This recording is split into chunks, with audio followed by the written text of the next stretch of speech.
Assalamualaikum warahmatullahi wabarakatuh. Kami dari kelompok 10 beranggota saya sendiri, Eliza Hari Putri, dan rekan-rekan saya.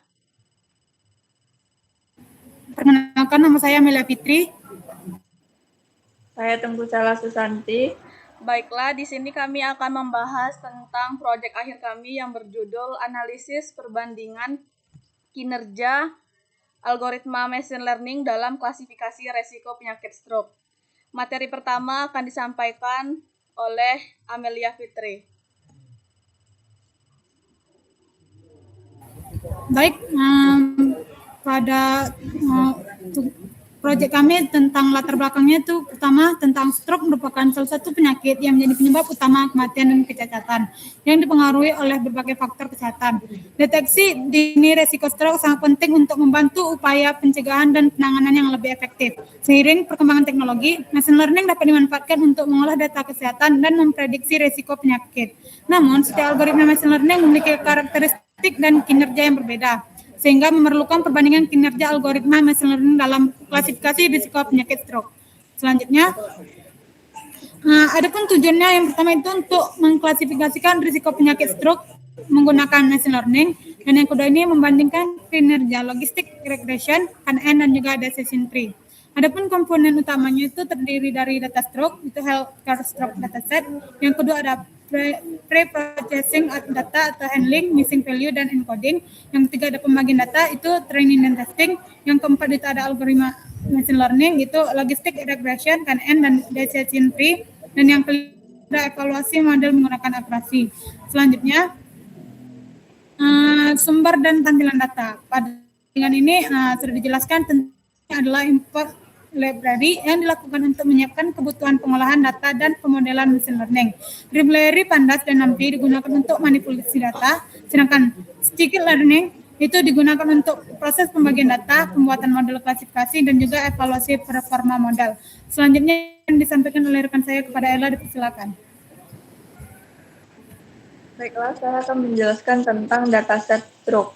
Dataset stroke ini dimuat menggunakan fungsi read CSV.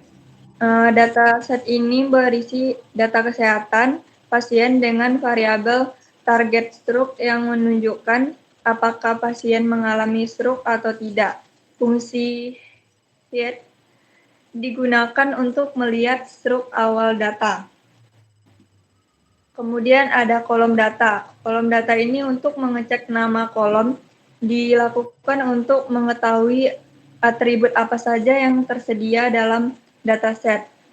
Kemudian langkah ini membantu dengan menentukan fitur yang akan digunakan dan kolom yang perlu dihapus.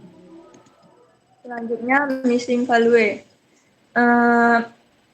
Ini tuh nilai kosong pada kolom BMI ditandatangani dengan mengganti nilai tersebut menggunakan median.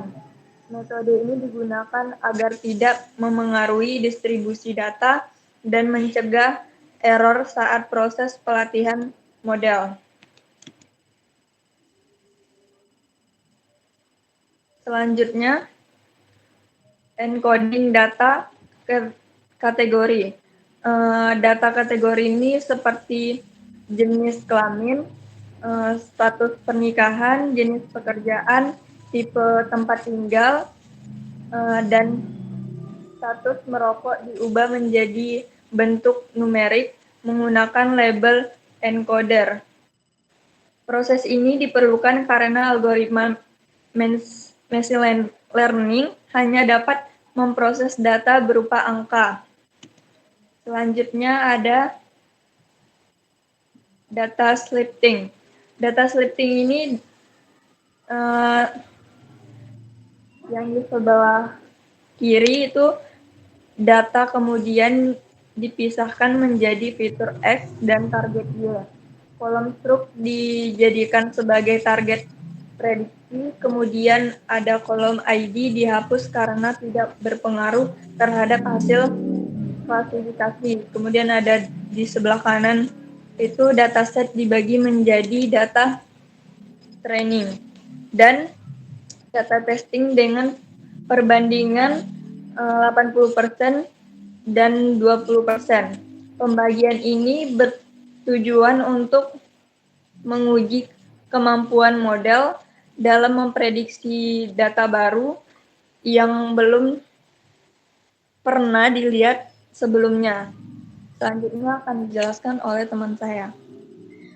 Baiklah, saya akan melanjutkan pembahasan materi tersebut, yaitu tentang logistik regression, di mana pada codingan tersebut dapat digunakan untuk melatih dan menguji model logistik regression, di mana model ini dibuat dengan max iter yaitu 1000 agar proses pelatihan dapat berjalan sampai konvergen.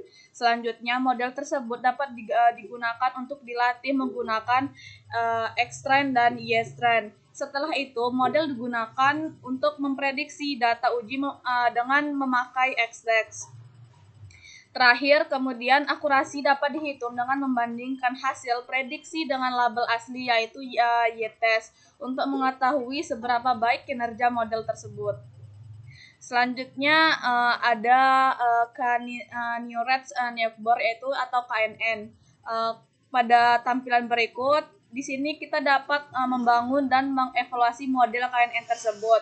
Model KNN ini dibuat dengan Neighbor sebesar 5, yang artinya prediksi kelas ditentukan berdasarkan 5 tetangga terdekat.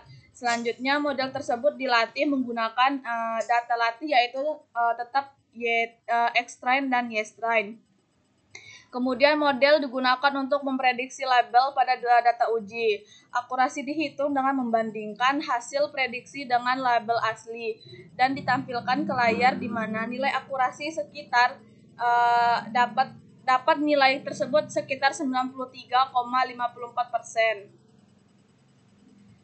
Selanjutnya ada decision tree, di mana decision tree ini dapat membangun dan mengevaluasi model decision tree. Terus pada tampilan tersebut juga dilatih dengan random state sebesar 42. Kemudian akurasi dihitung dengan membandingkan hasil prediksi, di mana hasil akurasi tersebut memiliki nilai sebesar 90,70%. Selanjutnya, berikut merupakan hasil akhir dari proyek tersebut, di mana di sini kita membandingkan kinerja beberapa model klasifikasi dengan menampilkan hasil akurasi dalam bentuk tabel, di mana data frame dibuat menggunakan pandas yang berisi nama model, yaitu logistic regression, KNN, dan decision tree, serta nilai akurasi masing-masing yang dihitung dari data uji berdasarkan hasil tersebut, di mana logistic regression memiliki akurasi tertinggi kurang lebih 93,3% dan KNN kurang lebih 93,5%, sedangkan decision tree memiliki akurasi paling rendah yaitu kurang lebih 90,7%. Hal ini menunjukkan bahwa logistic regression merupakan model terbaik untuk dataset yang digunakan. Jadi kesimpulannya yaitu berdasarkan hasil pengelolaan data dan penerapan algoritma logistik regression, KNN, dan decision tree, dapat disimpulkan bahwa machine learning dapat digunakan untuk melakukan klasifikasi risiko penyakit stroke berdasarkan data kesehatan pasien. Tahapan sains data seperti ini di processing data, encoding, pembagian data, serta evaluasi model berperan penting dalam menghasilkan prediksi yang akurat. Perbandingan nilai akurasi menunjukkan bahwa setiap algoritma memiliki karakteristik dan tingkat kinerja yang berbeda pada dataset yang sama. Oleh karena itu, pemilihan algoritma yang tepat menjadi faktor penting dalam menentukan model terbaik untuk klasifikasi risiko penyakit stroke. Baiklah, mungkin hanya itu yang kelompok kami dapat sampaikan. Kami tutup. Assalamualaikum warahmatullahi wabarakatuh.